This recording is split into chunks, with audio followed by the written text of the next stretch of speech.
आचार्य जी, मुझे फ़िलासफ़ी और रिलीजन में बड़ा इंटरेस्ट था। इंटरेस्ट बहुत छोटा शब्द हो जाएगा। काफ़ी समय से पढ़ रहा हूँ, 3 साढ़े 3 साल से। और मैं ग्रेजुएट टूरिज़्म का हूँ। और आगे परस्यू करने में डर इस चीज़ का लगता है कि क्योंकि इसके पहले चार्टर्ड अकाउंटेंसी के पेपर्स दिए थे, तो उसमें क्लियर नहीं हुआ था। तो जब कॉन्सिक्वेंसेस और फेलियर का सोचता हूँ, तब अपनी कॉलिंग पे ही डाउट करता हूँ। इसके इसका क्या उपाय है आचार्य जी?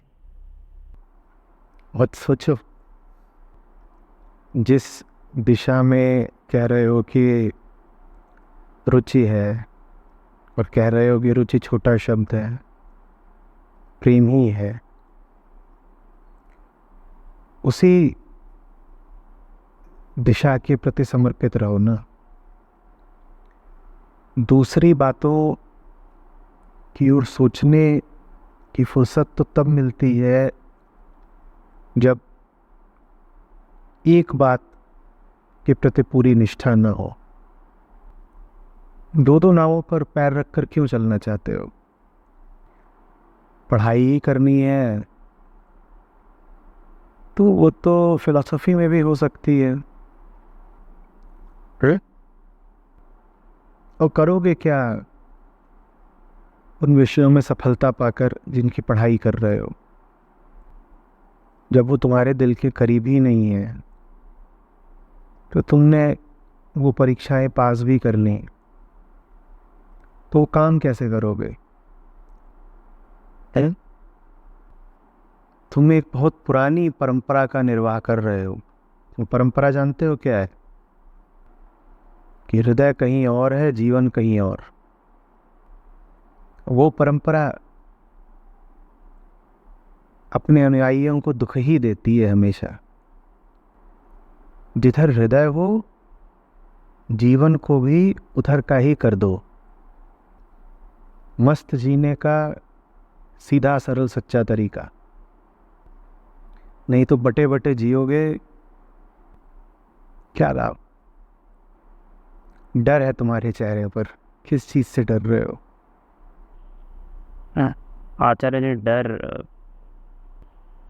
कंफ्यूजन जब होता है सब्जेक्ट को लेके, जब आपके पास चॉइसेस हों। यहाँ चॉइसेस भी नहीं है। एक चीज़ पता है, कोई कभी भी उठा के पूछेगा कि आपको क्या पसंद है, तो मेरा जवाब यही रहेगा। बट जब आप सोचना शुरू करते हो उस चीज़ के बारे में, तो उसी चीज़ पे वापस से डाउट हो जाता है कि ये चीज़ मुझे पसंद भी है कि नहीं। तो पता कर लो पसंद है कि नहीं। छोड़कर देख लो। जिस चीज को छोड़कर चैन से जी सकते हो, उसको व्यर्थ ही पकड़े हुए थे। यही कसौटी है। छोड़कर देख लो। तो अपनी रोजी रोटी वाली पढ़ाई कर लो। कॉमर्स, अकाउंटेंसी जो भी पढ़ रहे हो वही पढ़ लो। कहाँ धर्म और दर्शन के चक्करों में पड़े हुए हो? साफ साफ बताओ, डर किस बात का है? और डर नहीं है तो चुपचाप एक दिशा में क्यों नहीं चल देते? सर, डर है उस चीज़ में, उस चीज़ को पढ़ने में सर नहीं रहता। उस चीज़ के बारे में जब सोचना होता है कि उसके बाद आप क्या बोलोगे। आप नहीं, मैं। मैं क्या बोलूँगा पेरेंट्स को, क्योंकि अकाउंटेंसी में हाँ, पेपर तो इस है। पूरी कहानी में से किसको हटा दिया जाए तो डर नहीं बचेगा? सर, अकाउंटेंसी का रिजल्ट का डर नहीं है सर, बात आगे का है, आगे के विचार का, आगे का। रिजल्ट्स का डर नहीं है, रिजल्ट्स जा करके बताने पड़ते हैं लोगों को, इसका डर है। किसको बताने पड़ते हैं? हाँ, बात। साफ बोलो ना कि किसका डर है। माँ बाप का। तो धर्म और दर्शन को बीच में क्यों ला रहे हो? सब्जेक्ट सर, पढ़ता हूँ सर, इनको बहुत अरे पसंद। बेटा, इन पढ़ाई के विषयों का मुद्दा नहीं होगा तो कोई दूसरे मुद्दे होंगे। डरने वाला तो डरेगा ही, डराने वाले तो डराएंगे ही। अभी एक मुद्दे पर जिनसे डरे बैठे हो, कल दूसरे मुद्दों पर उनसे डरोगे। बात ना धर्म की है, ना दर्शन की है, ना कॉमर्स की है, ना अकाउंटिंग की है। बात इसकी है कि एक डराने वाला एक डरने वाला है। तुम्हें क्या लग रहा है कि सिर्फ पढ़ाई और करियर के चुनाव में ही तुम्हारे ऊपर दबाव है? तुम और चीज़ों का भी अगर मुक्त चुनाव करने निकलो, तुम्हारे ऊपर बराबर का डर रहेगा ही। तुम कल को कह दो कि मैं अपना जीवन साथी चुन रहा हूं अपनी मर्जी से, तब भी इसी तरह डरे हुए रहोगे। तो बाकी सब बातें हटाते हैं, मूल मुद्दे पर आते हैं। एक डरा रहा है, एक डर रहा है। जो डरा रहा है वो यहाँ उपस्थित नहीं, हम नहीं जानते। जो डर रहा है वो सामने बैठा है, उससे बात करेंगे। क्यों डर रहे हो? जानने वालों ने बताया है कि डर के पीछे हमेशा स्वार्थ होता है और लालच होता है। क्या स्वार्थ है, क्या लालच है? आचार्य जी, वही घटना जो उस समय घटी थी वो वापस से ना घट जाए। क्या घटी थी? चार्टर्ड अकाउंटेंसी के समय पेपर के रिजल्ट आने के बाद जो दुख के क्षण थे, जो काफ़ी समय तक रहे, वो वापस आ गए। इस चीज़ को करने के बाद भी नहीं समझ पा रहा हूँ, साफ बोलो। फिर वापस से दुख के क्षण आ जाए आचार्य जी। दुख किस वजह से? डर अपने आप में बहुत बड़ा दुख है। डर की बात करो और कॉमर्स वगैरह की बात बिल्कुल हटा दो। जिनसे डर रहे हो उनसे डरने में लालच और स्वार्थ क्या है? तुम कॉमर्स अकाउंटेंसी नहीं, तुम ज्योग्राफी और सोशियोलॉजी भी पढ़ोगे तो भी डरोगे। जिनसे डर रहे हो उनसे डरने में लालच स्वार्थ क्या है? पाने का लालच आचार्य जी। क्या पाने का? अपने रुचि में कुछ पाने का। अरे बाबा, तुम हो, तुम्हारे अभिभावक हैं, उनसे डर रहे हो। मैं पूछ रहा हूँ लालच स्वार्थ क्या है? कितनी देर लगेगी सीधी बात बताने में? जो चीज़ ऐसी है कि बताई नहीं जा रही, उसको करते क्यों? जब बताने में इतनी झिझक है तो करने में झिझक क्यों नहीं है भाई? कोई नहीं है जो बेवजह घबराए और डरे। आपके जीवन में अगर डर मौजूद है किसी के प्रति, किसी का ख्याल करके आपकी रूह कांप जाती है, तो साफ समझ लीजिए कि उस व्यक्ति से, उस संस्था से, जो भी कोई वो है, उससे आपके स्वार्थ के तार जुड़े हुए हैं। नहीं तो क्यों कोई किसी से डरे?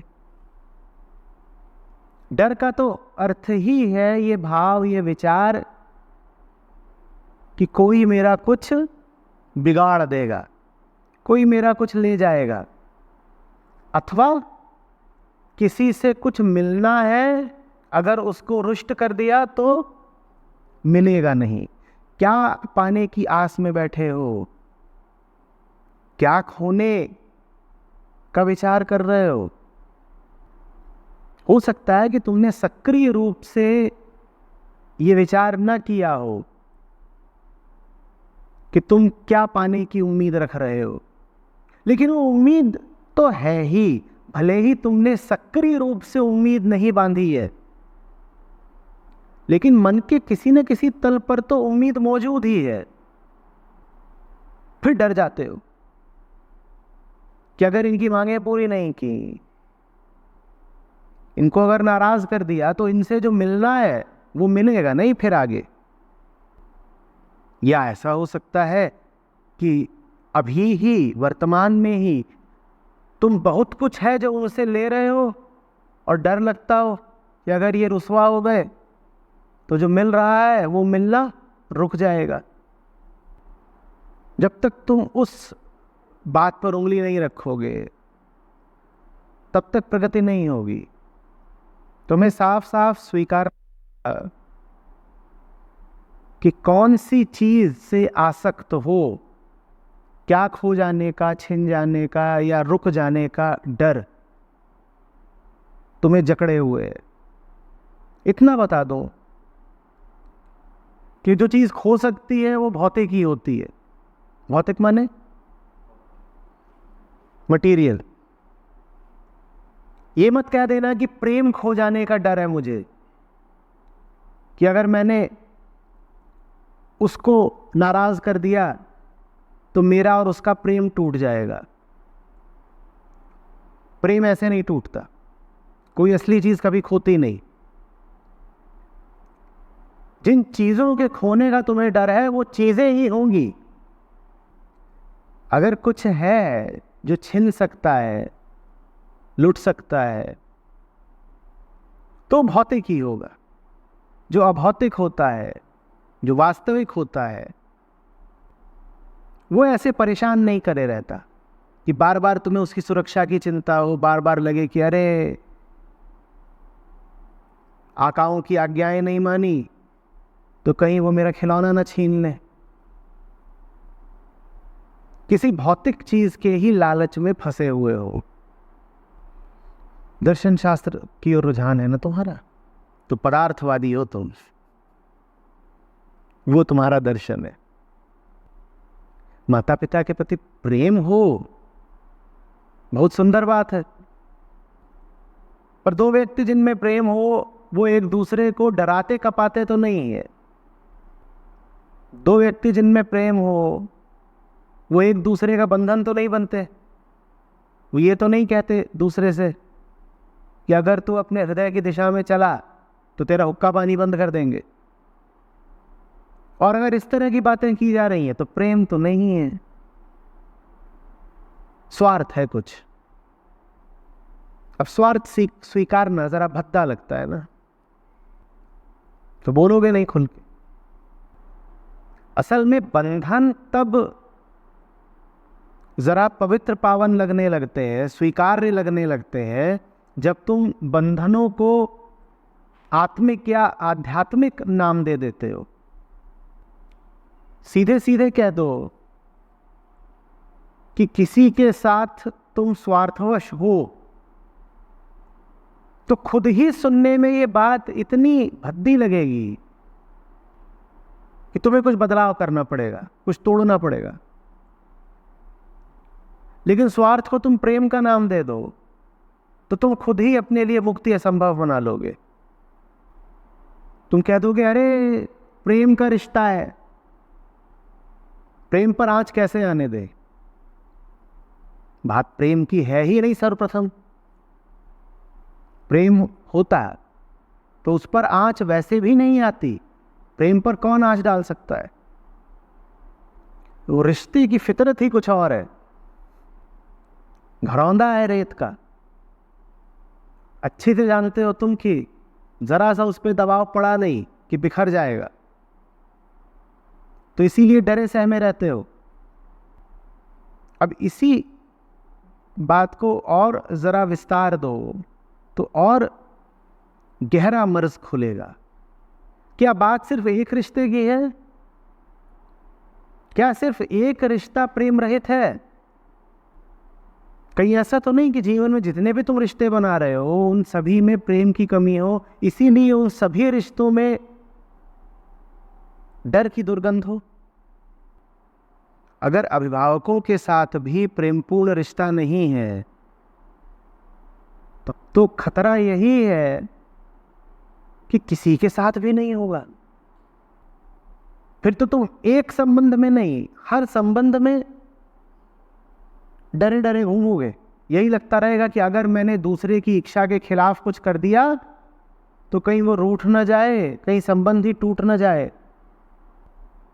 अब बात कहाँ की है और उसे तुम जामा कहाँ का पहना रहे हो? कॉमर्स, अकाउंटेंसी, अरे इन बातों से लेना देना क्या है? असली मुद्दा ही दूसरा है। और बेटा किसी भी तरह से तुम्हारी ये पढ़ाई का विषय चुनने की समस्या हल भी कर दी जाए तो तुम्हें बहुत लाभ होगा नहीं, क्योंकि मूल समस्या ज्यों की त्यों बनी रहेगी और वो आगे तुम्हें दूसरे तरीकों से परेशान करेगी। मूल समस्या पर आओ। क्या आवश्यक है दूसरे से लाभ हानि का ही संबंध बनाना, आत्मिक संबंध कुछ होते नहीं क्या? क्या आवश्यक है जीवन को सुरक्षा के कवचों के भीतर ही जीना? उन्मुक्त जीवन कुछ होता नहीं क्या? क्या आवश्यक है डरे डरे जीना, सहमी हुई सांसें लेना? सहज जीवन कुछ होता नहीं क्या? एक सच्चा रिश्ता बना लो, बाकी झूठे सब रिश्तों का झूठ दिखने लगेगा, बाकी सब रिश्तों में परिवर्तन आ जाएगा। या तो सुधरेंगे या टूटेंगे। है एक जिंदगी है, दबे दबे जीने में क्या मजा है भाई? या है? तुम किस चीज को सुरक्षित कर रहे हो? जीवन माने समय ही तो होता है ना।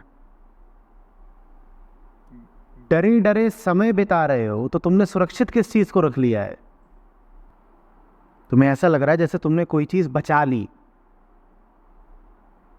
डर करके, झूठे करार करके तुम्हें लग रहा है तुमने कोई चीज बचा ली, सुरक्षित रख ली, नहीं तो छिन जाती। क्या बचा लिया? समय डर में बिता दिया तो तुमने बचा क्या लिया? कल के लिए कुछ बचा रहे हो, कल फिर डरे हुए ही रहोगे, और जल्दी वो कल आ जाएगा जब डरने के लिए भी नहीं रहोगे। तो बचा क्या रहे हो? कब के लिए? किसके लिए? सूना उदास चेहरा, किस आशा में? क्या सौदा किया है? क्या पाना चाहते हो? कब पाओगे? जो समय गंवाता जा रहा है उदासी में, उससे ज्यादा नुकसान कोई कर रहा है अपना? धन मिल सकता है आगे, 50 चीजें और मिल सकती हैं आगे, जो समय बीत गया आज वो मिल सकता है आगे?